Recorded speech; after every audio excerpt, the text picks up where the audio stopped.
Halo teman-teman semua, kali ini kita akan membahas secara detail mengenai salah satu saham di Indonesia, yaitu Bina. Sebagai seorang investor saham dan juga scriptwriter, saya akan mengajak kalian memahami performa keuangan perusahaan ini dengan pendekatan fundamental. Berdasarkan data yang diberikan, pendapatan Bina mengalami pertumbuhan yang sangat pesat dalam 1 tahun terakhir, yaitu meningkat sebesar 26,7% dari 1.342 miliar menjadi 1.831 miliar. Jika dilihat dari rata-rata pertumbuhan, CAGR, selama 5 tahun terakhir, perusahaan ini mencatatkan angka yang sangat tinggi, yaitu 44,1%. Ini menunjukkan bahwa Bina memiliki kemampuan untuk terus meningkatkan penjualannya secara konsisten. Laba bersih Bina dalam 1 tahun terakhir mengalami penurunan sebesar 14,3% dari 208 miliar menjadi 182 miliar. Namun, jika dilihat dari CAGR 5 tahun, perusahaan ini mencatatkan angka yang sangat tinggi, yaitu 72,9%. Ini menunjukkan bahwa Bina memiliki potensi untuk terus meningkatkan profitabilitasnya dalam jangka panjang. Profitabilitas Bina terlihat kurang baik jika dilihat dari gross profit margin dan net profit margin. Gross profit margin turun dari 48,5% menjadi 39,0%, sementara net profit margin juga turun dari 15,5% menjadi 9,9%. Ini menunjukkan bahwa perusahaan menghadapi tantangan dalam menjaga margin labanya. Return on asset, ROA, Bina turun dari 1,0% menjadi 0,7%, sementara return on equity, ROE, juga turun dari 6,2% menjadi 5,1%. Ini menunjukkan bahwa efisiensi penggunaan aset dan ekuitas perusahaan belum optimal. Untuk perusahaan yang baik, ROE minimal harus mencapai 10%.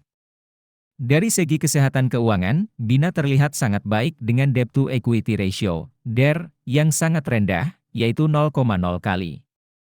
Ini menandakan bahwa perusahaan memiliki struktur permodalan yang sangat sehat dan mampu membiayai operasionalnya dengan lebih baik. Jika kita melihat skor kerangka investasi fundamental ala Warren Buffett, Bina mendapatkan 3 poin dari total 6 poin. Ini menunjukkan bahwa perusahaan ini belum sepenuhnya memenuhi kriteria investasi yang direkomendasikan oleh investor ternama tersebut. Untuk melihat penjelasan detailnya, kalian bisa mengunduh aplikasi investor yang linknya ada di deskripsi. Nah, sekarang kita akan membahas tahap yang paling ditunggu-tunggu, yaitu valuasi saham Bina. Valuasi merupakan proses menentukan nilai wajar dari suatu perusahaan atau saham. Ini dilakukan dengan menganalisis berbagai faktor, seperti pertumbuhan pendapatan, profitabilitas, struktur modal, dan prospek masa depan perusahaan. Margin of safety adalah selisih antara nilai wajar suatu saham dengan harga pasar saat ini. Ini menjadi penting karena memberikan ruang aman bagi investor dalam menentukan harga beli saham. Berdasarkan analisis valuasi menggunakan metode PB-BEN, diperoleh nilai wajar, fair value, Bina sebesar Rp4.370, sementara harga saham saat ini adalah Rp4.230.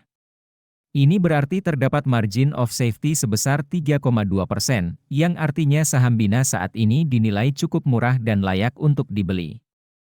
Sementara itu, berdasarkan analisis valuasi menggunakan metode PE-BEN, diperoleh nilai wajar, fair value, Bina sebesar Rp8.950, sementara harga saham saat ini adalah Rp4.230.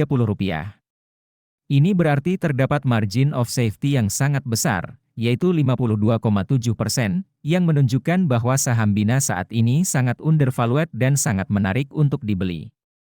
Nah, teman-teman semua, itulah analisis yang bisa saya sampaikan mengenai saham Bina.